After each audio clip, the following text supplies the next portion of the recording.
My name is Sophia Bennett. I work as a laundress, and the course of my life changed the day I met a homeless little boy. Hello, stay with me, and I promise you will be delighted, thrilled, and inspired by this amazing story. Enjoy. Whoa, you scared me, kid, I blurted when a small boy suddenly hugged my leg. He was adorable but filthy. I was picking out raw chicken at the downtown public market in Newark, New Jersey, when the boy came up to me. I'm hungry, the boy mumbled, one hand on his stomach. He looked about 3 years old. Oh, sweetheart, where are your mom and dad? I asked, but he was too little to give a real answer. That kid's a street kid around here, the vendor butted in. We already called the local precinct about him, but nothing happened. Folks give him food when we can. At night, he curls up near some of the homeless who sleep together on the sidewalk.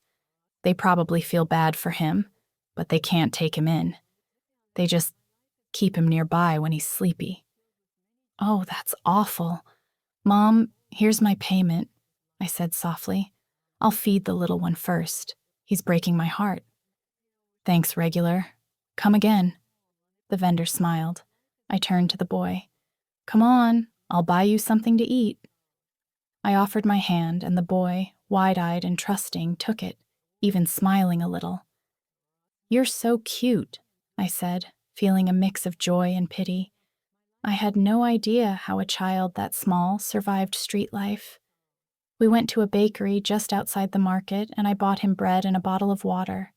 He devoured the first roll in seconds. While he started on the second, I said, I've got to head home to cook, baby, okay? Be careful, all right? I turned to leave, but I noticed the boy following me. Hey, don't follow me. You'll get hit by a car, I warned. Go with you? The child said, simple and earnest. I laughed. Oh, so you speak English, huh?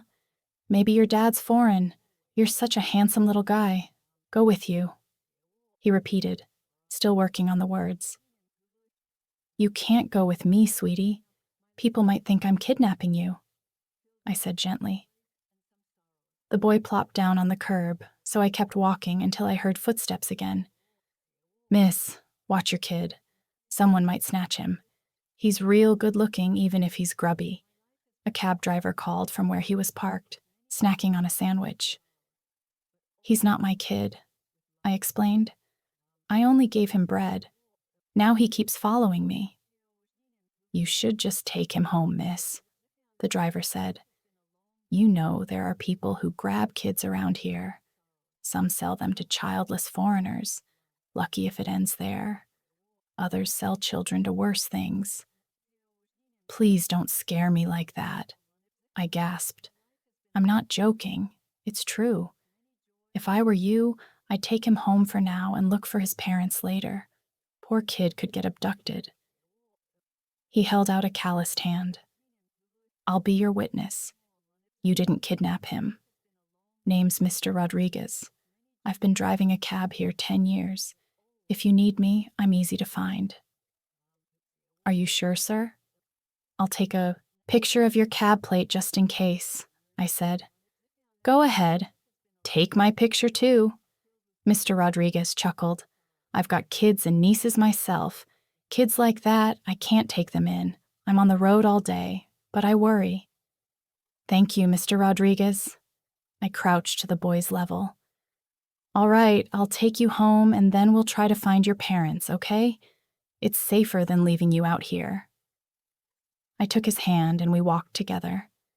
Truth be told, I wasn't rich. I barely met my own needs and I wasn't ready to care for a child, but compassion won out. Before heading home, we stopped at a discount store. I bought him 2 pairs of briefs, a couple of undershirts, and shorts. Because he was filthy, I figured a few changes of clothes would do for now. I was about to start taking in laundry again, and if I couldn't find his parents immediately, I planned to go to the police and Child Protective Services. At home, I drew a bath. I chatted with him while I scrubbed him clean. There, all fresh and good smelling. Now you're even cuter. What's your name, baby? Lucas, he answered. Wow, that's such a cute name. It suits you. I'm Sophia. You can call me Mommy. Lucas, he said with a hopeful smile. I'm not your mommy, baby Lucas, I said gently. Call me Auntie Sophia, okay? I want Mommy, he whispered. A sharp ache tugged at my chest. My mom had died when I was little, and a few years later, my dad passed away. I knew the grief of losing parents. Do you know your mommy or daddy's names? I tried. Lucas shook his head. How are we going to find them? I murmured. Mommy, Lucas repeated, and I could only smile sadly. After the bath, we ate and went to sleep. Good night, baby Lucas, I whispered. He hugged me, and I smiled again. I felt strangely light around him. He was sweet and gentle, irresistibly lovable. The next day, I brought Lucas to the local police precinct, but they told me to keep the child for now while they looked into his parents. They had no facility open that day and were understaffed, so I brought Lucas along whenever I picked up laundry and washed at home. Plenty of people still preferred someone to hand wash whites or treat tough stains, not just toss everything into a machine. Days passed with no news. I grew closer to the little boy. He felt like my own. One afternoon, my best friend Madison dropped by. We'd been friends since high school, always watching each other's backs. Who's the kid? Madison blinked. I'm gone 2 weeks and you've got a son now? That was fast. Very funny, I said, rolling my eyes. This is baby Lucas, the boy I told you about. I'm taking care of him for now. How are you going to work with a little one here? Madison asked, frowning. I pick up and deliver laundry, then wash here at the apartment. He comes along, I said. Madison worried. There's someone I know who needs a laundress. Her boss is the house manager for a wealthy doctor. He's also a hospital director. He doesn't want his coats just done by any washer. His white lab coats have to be soaked and hand-treated. Talk to them and see if they'll agree. Go now. Leave the handsome little guy with me, or they'll think you can't focus on work if they see you've got a child with you. Madison had a steady job at a factory. I, who hadn't even finished high school, struggled to find stable work. Okay, where is it? South Mansion Homes, the gated community with the giant houses. Wow, fancy, I said, eyes wide. Exactly. Big pay, but hurry. Tell them your friend Madison recommended you to Miss Catherine, the house manager.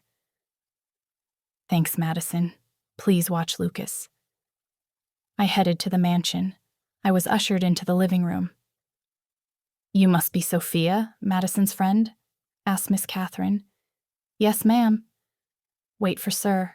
He's coming down. He's resting. A few minutes later, Nathan appeared, much younger than I expected for a hospital director. He was handsome and solidly built. I caught myself biting my lip in surprise. Good afternoon, he said, serious but polite. Good afternoon, sir, I replied, noticing his red eyes and nose like he'd been crying. I'm Nathan, he said. Nice to meet you, sir. I'm Sophia, I answered nervously. Madison probably told you I need someone skilled to hand wash my coats. Yes, sir. I'm good at laundry. Good. Come, I'll show you my son's room. There are clothes and linens that need special care. I followed Nathan upstairs into a large bedroom with a small bed, clearly a child's room. Shelves brimmed with toys. A closet held rows of expensive clothes. I want you to wash my son's clothes in that closet and see the curtains and sheets, Nathan instructed. Twice a week, even if they haven't been used. Yes, sir, I answered, though questions swirled in my mind. And the clothes in that storage box, he said, pointing to a chest. Those were my wife's. She died during childbirth with our only son. I want those pieces spotless before I store them away. I'm so sorry, sir. I'll take extra care, I promise. I said, my heart tugging at the widower's pain. As I glanced around the wide room, my eyes landed on a cluster of framed photos on a table. I stepped closer and froze. The little boy in the pictures. Sir, I'm sorry for asking, but who is this boy? I asked, voice unsteady. My son, Nathan said. Lucas. Nathan looked down. When he raised his eyes again, they were brimming. He's been missing for 3 weeks. They say masked men grabbed him while he was with my fiancé. We still haven't found him. I went still. I thought fast, then swallowed. Sir, I said carefully, I found a little boy at the public market. I reported it, but they told me to keep him while they look for his parents. He said his name is Lucas. He told me he's 3 years old. What? Nathan's voice cracked. How do you know my son's name is Lucas? Really? Your son's name? I asked softly. Yes. Do you have a photo of the boy you found, please? I do. I grabbed my phone, pulled up pictures, and handed it over. Nathan's hands trembled. He swiped through the photos, a pained smile breaking across his face as tears spilled over. When he spoke, his voice was a hoarse whisper. He's my son, Sophia. Please, can you take me to him? Yes, sir, I said, joy fluttering through my chest. I'd grown to love the child, and the thought of bringing him home to his father filled me with warmth. Nathan didn't even change out of his lounge clothes. He grabbed his phone and wallet, and we got into a luxury SUV. Nathan had a driver, so we sat in the back. A child car seat was already installed there. There's still a seat here for baby Lucas, I said, breaking the thick silence. For safety. Nathan managed a nod. By the way, I noticed in the photos he clings to you a lot. He's very affectionate, I said. So sweet and well-behaved. Sometimes a little mischievous. He's a kid. Nathan gave a small smile. He never knew his mother. He's prickly with women I dated. He didn't like my fiancée, Vanessa. The day he disappeared, she took him out so they could bond, and then they said he was kidnapped. How did you find Lucas? Nathan asked after a moment. At the market, I said. I was buying chicken when he came up and asked for food. He kept saying, "Go with you" in English. Then he just followed me around. I chuckled weakly at the memory. Nathan laughed once, then his face crumpled. God, I miss my son. I hope, please God, he's the boy at your place. About 15 minutes later, we reached my tiny rented room in an old wood frame house. Simple but clean, it was all I could afford. $600 a month, utilities included. This is where I live, sir. Please come in, I said. Nathan stood frozen on the stoop. I saw the panic in his eyes, the terror of disappointment. Sir, let's go inside, I coaxed. I'm scared, he admitted. What if he isn't my boy? I'm so tired of waiting, so tired of being disappointed. I haven't slept in weeks. I took his hand. You can do this. It's going to be okay. He drew a breath and stepped in. Just as Lucas, peering out the window, spotted him, the child shrieked, "Daddy, Daddy, I miss you," and bolted outside. Nathan ran to him, scooped him up, and crushed him in a hug. I love you so much, son. I'm so glad you're safe, he sobbed. I miss you, Daddy, Lucas cried into his father's neck. Madison and I were crying too, watching the reunion. When Nathan could finally breathe, he turned to me. I don't know how to thank you. I can never repay you for taking him in. God knows what could have happened. I'll pay you whatever you want. You don't have to pay me, I said, eyes wet. Anyone with a heart would have done what I did. I'll keep in touch, Nathan said at last, lifting Lucas onto his hip. Wait, sir. May I ask a favor? I blurted, flushing. Could I hold Lucas for a minute to say goodbye? I've grown attached to him. Only if it's okay. Of course, Nathan said, passing the boy over. I hugged Lucas and couldn't stop the tears. We'd spent nearly 2 weeks together, eating, playing, sleeping side by side. Be a good boy, Lucas. Be careful, okay? Remember what I taught you, and please don't forget me, I whispered, crying. I handed Lucas back, but the child clung and struggled, wailing. Mommy! He cried. Son, she isn't your mommy, Nathan said awkwardly. I love Mommy. I love Mommy, Lucas insisted, pointing at me. You're right, baby, I soothed, smiling through tears. Auntie Sophia, we'll come to the house tomorrow to do the laundry and we'll play, okay? Come tomorrow, Nathan said. You can start washing here and Lucas can see you. Yes, sir. Have a safe drive, I replied. After they left, a heavy sadness settled over me. I was glad, so glad Lucas had found his father, but my heart already belonged to the little boy. I knew this would hurt, Madison said gently. Later that night, I said, I'm okay.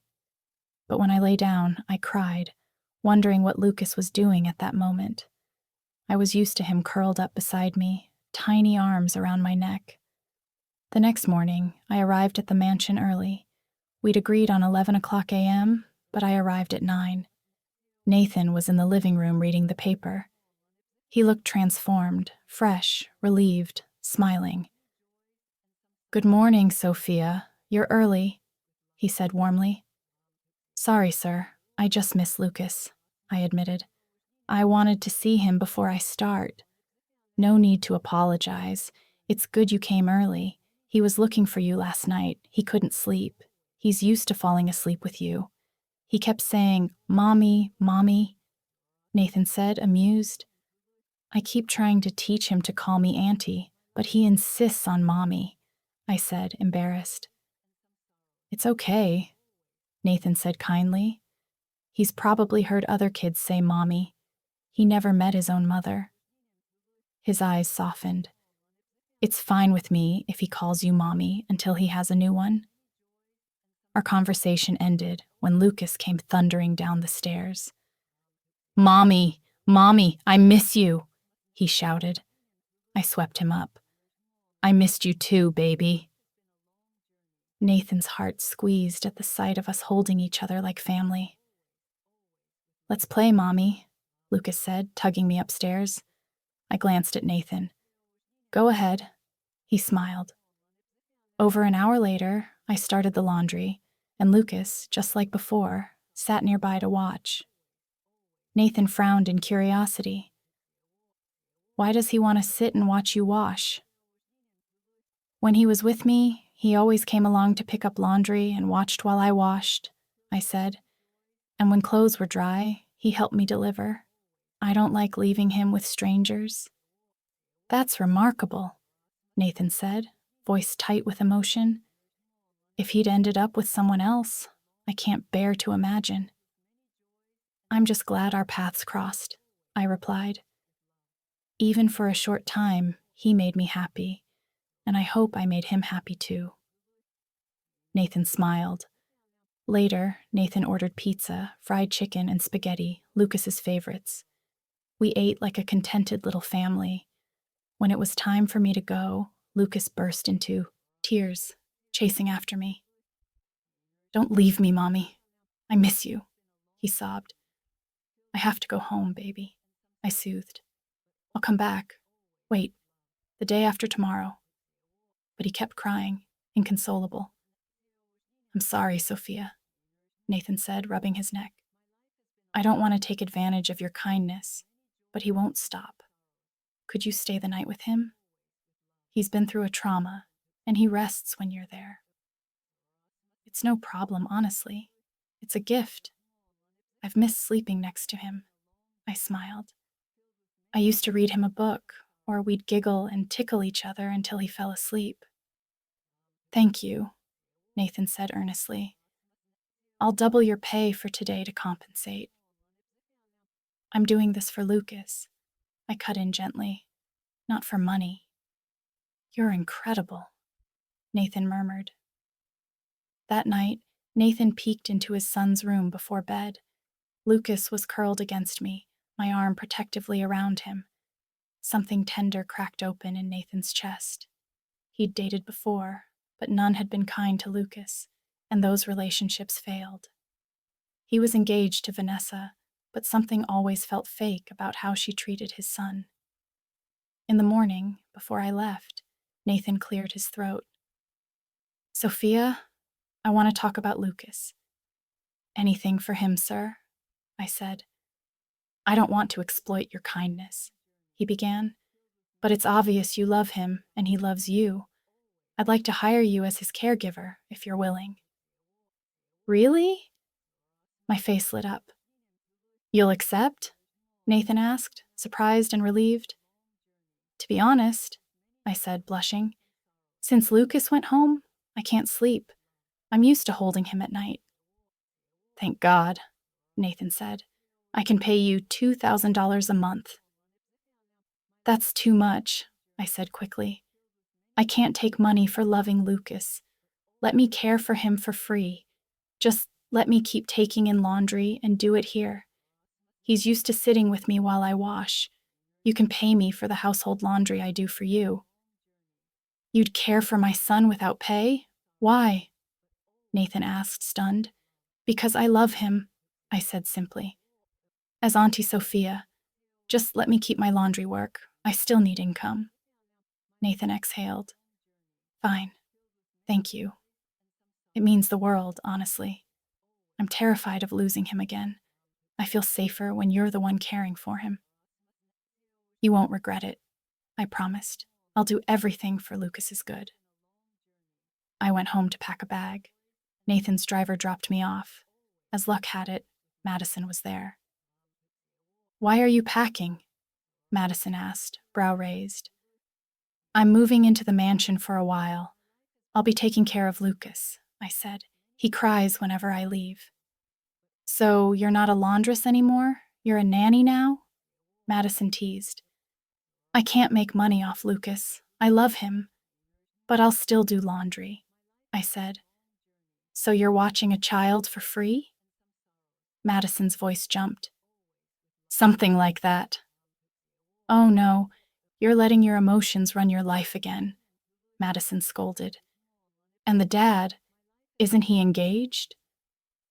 That doesn't matter. I don't care about Sir Nathan like that. I just want to be with Lucas, I said defensively. And when he gets married, Lucas will have a stepmom. Where does that leave you? Madison pressed. I fell silent. I hadn't seen Vanessa yet, but I imagined a beautiful, wealthy fiancé. And once they married, I might not be needed anymore. The thought made my chest ache. You're not wrong, I admitted, but I can't think that far ahead. What matters is, I'm with Lucas now.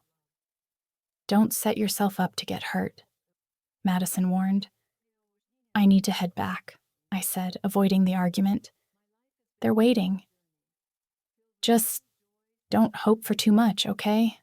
I don't want you crushed, Madison said, hugging me. I know. Thanks for caring, I replied, hugging back, then hopping into the waiting car. Lucas was over the moon when I returned with my clothes. He helped me put them away in a small cabinet in his room.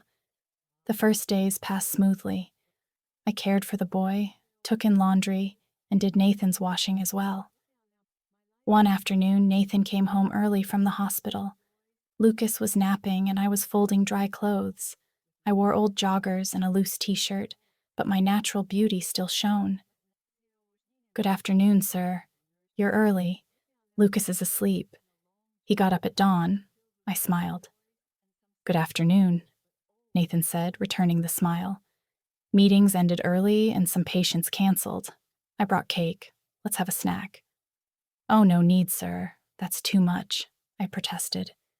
It's for you, Nathan said simply. For me? Why? It's nothing compared to everything you've done, he said seriously.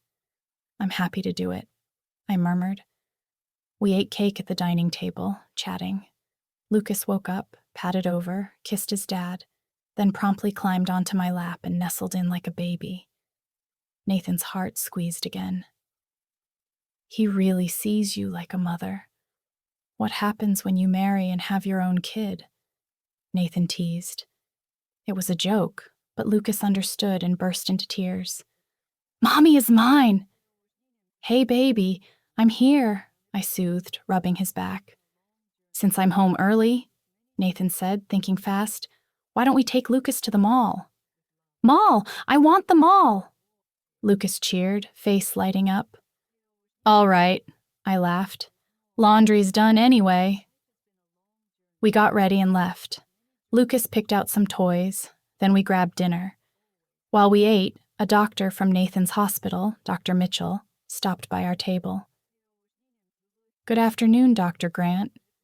Oh, you're here too, Dr. Mitchell, Nathan said. Meeting's finished early, Nathan replied, smiling. My boy's getting big, 3 now. He looks just like your late wife, Dr. Mitchell said warmly. Smart and lively, just like you. He glanced at me and Lucas. Who are you with? My wife and kid are shopping. We should set up play dates. Great idea, Nathan said. Dr. Mitchell waved goodbye. When he left, Nathan and I both chuckled. He said Lucas looks like you, Nathan teased. No way, I laughed. He's way cuter. You're beautiful too, Nathan blurted, then flushed. I mean, you two could pass for mother and son. Some people assume, I said, uneasy. I didn't want to embarrass you by correcting him. It's fine, Nathan said honestly. I'm lucky. If he were truly your son, you'd have the cutest kid. We headed home later. Rush hour traffic crawling, Lucas fell asleep in his car seat. I, exhausted, nodded off, my head bobbing. Nathan gently guided my head onto his shoulder. Warm contentment washed over him. When the SUV finally rolled into the garage, Nathan tapped my arm. We're home, Sophia. I jerked awake. Oh, sorry, sir. I fell asleep on your shoulder. It's okay, Nathan said, amused. Mommy, Daddy, I love you, Lucas chirped, waking as we entered the living room. I love you too, baby, Nathan said.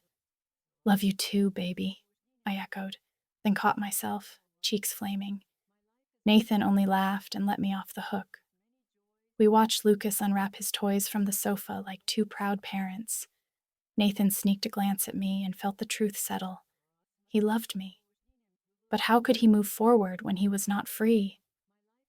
His fiancée was away on a sudden conference in Los Angeles with no return date mentioned. And then the front door opened. Vanessa swept into the living room without warning. Well, well, how cozy, she said with biting sarcasm. When did you get back? Why no heads up so I could meet you at the airport? Nathan asked, startled. Why would I warn you? So I wouldn't surprise you with your mistress? Vanessa sneered, glaring at me. I don't know what you're talking about, Nathan said tightly. While I was away, you played happy family with the maid, using Lucas as your prop, she spat. I don't use Lucas, I said, standing up, calm but firm. I wasn't combative, but I wouldn't be bullied. Sure.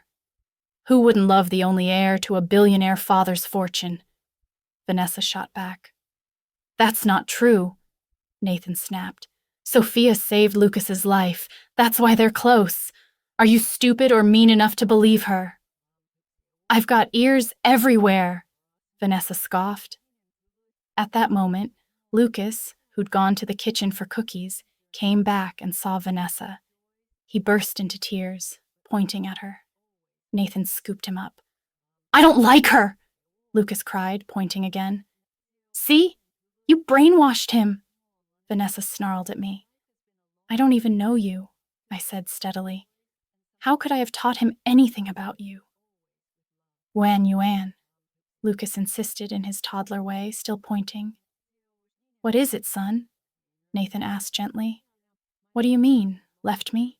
Market? Lucas sobbed, still pointing at Vanessa. You left him at the market, Nathan repeated, stunned. The day Lucas went missing, Vanessa had claimed men ambushed them and kidnapped the boy. She'd said she wanted to bond with him and had sent the driver away so it would be just the two of them. Nathan's face hardened. He turned to me. Where did you find Lucas?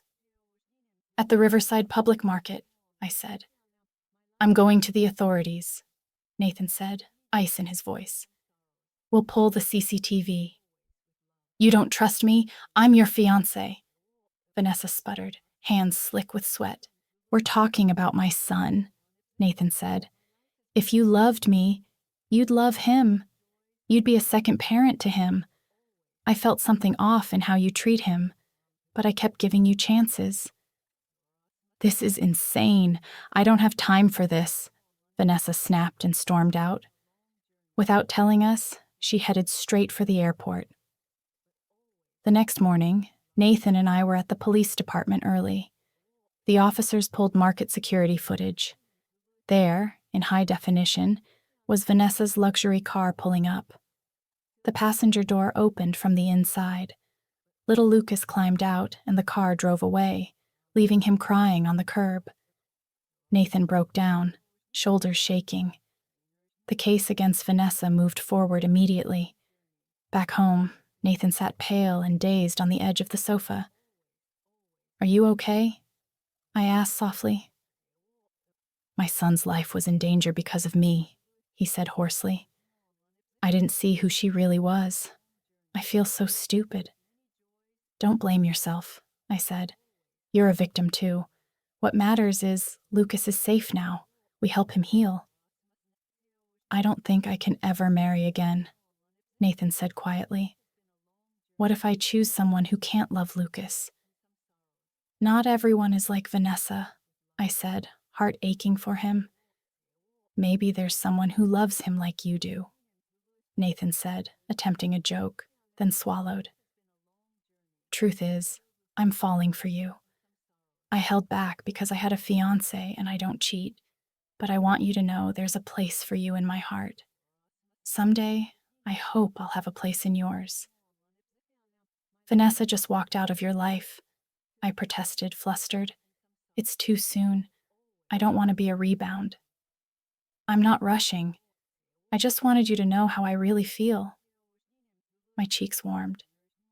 I feel the same, but I know my place. I'm just your laundress. You're my boss. We're from different worlds. Is there a law that says a laundress and a hospital director can't fall in love?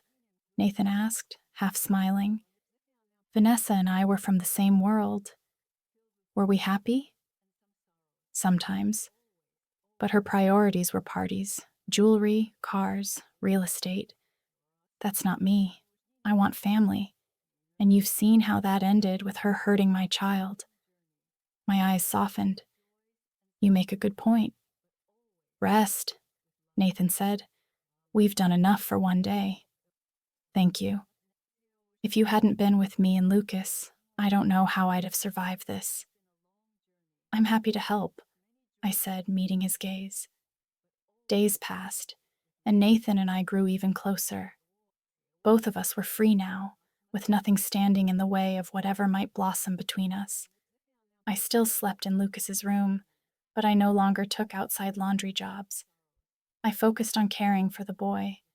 I looked after Nathan too, prepping his meals, making sure he ate before heading to the hospital, and welcoming him home at night. We often traveled together on short, out-of-town trips. It felt like we had a mutual understanding. We loved each other. Lucas started preschool. Nathan's driver took us each morning. Nathan said I could just drop Lucas off and return at pickup, but I wasn't comfortable letting him out of my sight yet, so I stayed and watched from the sidelines. One day, 2 other nannies struck up a conversation. "Excuse me, sis, are you that boy's mom?" asked one, Olivia. "Oh no, I'm his caregiver," I replied with a smile. "You a nanny, like us?" asked the other, Jasmine. "Something like that," I said. Why is he super close to you? Olivia pressed. He calls you mommy. It's a long story, I laughed. But your boss is okay with it? Him calling you mommy? Jasmine asked. It's fine with him. He's really kind, I said. Wait, isn't that your boss? Jasmine blurted, pointing. Nathan was walking up the path in rolled-sleeve dress shirt, slacks, black shoes, and holding a bouquet of white roses, at least 24. He looked striking enough to make the nannies squeal. Oh my gosh, he's handsome, one of them breathed. My heart thudded. I knew the flowers were for me. Hi, Nathan said when he reached me. Flowers for you. He handed them over. Thank you. You didn't have to. Why are you here? I asked, brows knitting. There's an urgent surgery in Seattle. I have to go operate on a critical VIP patient. I might be back in 2 days. Your birthday is tomorrow, and I didn't want you thinking I forgot. Nathan said, voice warm. You didn't have to do this. I know you're busy, but thank you. I really appreciate it. I've never received flowers this many or this beautiful, I said, eyes misty. Nathan held my gaze. I want you to know how happy Lucas and I are that you came into our lives. Thank you for loving and caring for us. I'm happy to be part of your lives, I said softly. I'm heading out. I'll see you in 2 days. Take care of yourself and Lucas. Call me so I don't miss you too much, Nathan teased. I blushed. Be safe. Don't forget to eat, okay? One more thing. Maybe say yes to being my girlfriend before I fly out, so we're officially a couple on your birthday? He grinned. Why are you in such a hurry? You're coming back, I bantered. Of course I'm coming back. The 2 most important people in my life are right here in Newark, he said. Go, before you miss your flight. No kiss? Save it for when you come back, I joked. Deal, he laughed, then left. Olivia and Jasmine practically fainted from Kalig. He's like a K-drama lead, Olivia gushed. I'm jealous. I guess nannies like us can actually get noticed by our bosses, Jasmine giggled. I thought that only happened in movies and cheap romance paperbacks. Real love happens? I said. Maybe he saw I truly care about his child. I hope we find our princes too, Jasmine sighed. Don't worry, maybe the right one is already in front of you, I teased. Is your driver single? Jasmine shot back at Olivia, and the 3 of us burst into laughter. We became close, and Olivia and Jasmine often helped me when Lucas got extra rambunctious. One afternoon, I noticed a familiar woman lurking near the classrooms. Oversized hat, sunglasses, a mask. Peeking in windows and glancing around to see who might be watching. Hold on, Olivia. Something about that woman, I said, pointing. With a hat that big, sunglasses, and a mask, how can she be familiar? Olivia asked. Maybe she has a cold, Jasmine joked. I have a bad feeling, I murmured, stepping toward the woman. Olivia and Jasmine followed. Excuse me, I said. The woman turned, and my suspicions snapped into certainty. Vanessa. What are you doing here? I demanded. You again, Vanessa sneered. You're always in the way. Why are you here? Leave my boy alone, I said, eyes hard. Shut up if you don't want to get dragged into this, Vanessa hissed. I won't let you hurt Lucas. You'll have to go through me first, I shot back. I have a gun, Sophia, Vanessa snarled. I'll blow your head off if you don't back away. Help, I screamed, grabbing at Vanessa's arm. Olivia and Jasmine grabbed too, trying to restrain her. Vanessa fired. The shot cracked, and I fell, blood blooming at my side. The nannies flinched and let go, terrified Vanessa would shoot them next. I kept screaming even from the floor, loud enough to bring hall security running. Guards chased Vanessa as she bolted. Are you okay? Olivia cried, kneeling. She's bleeding, and you're asking if she's okay? Jasmine snapped, ripping off her scarf to press on the wound. Make sure Lucas is safe, I managed through clenched teeth. I'm going to his classroom, Jasmine said, sprinting off. I was rushed to the hospital, Nathan's hospital. A nurse ran to Nathan.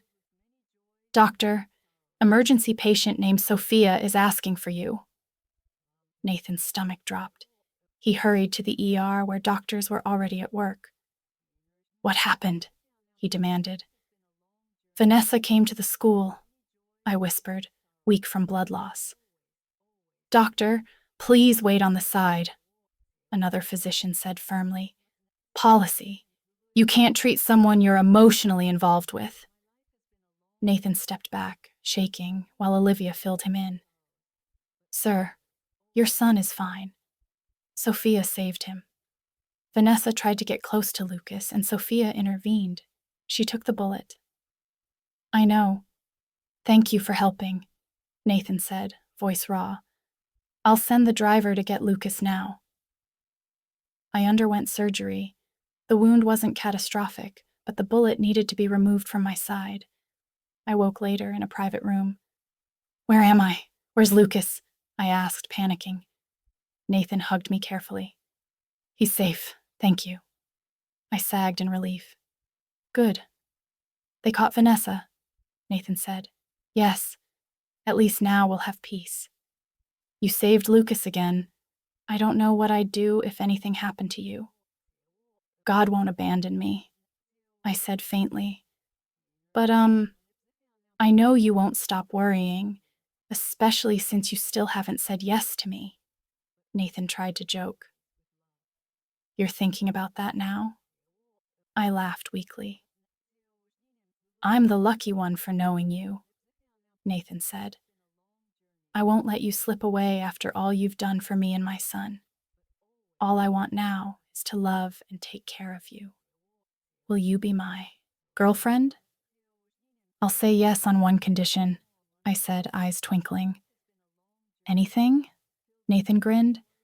I still want to sleep in Lucas's room for now, I said. Not with you, not yet. Fine, I respect you. There will come a time you'll sleep in my room, he teased.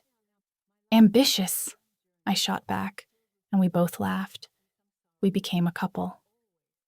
Nathan saw how deeply I loved them. It was rare to find a woman willing to do everything for his child. After 3 months, Nathan proposed, and I accepted.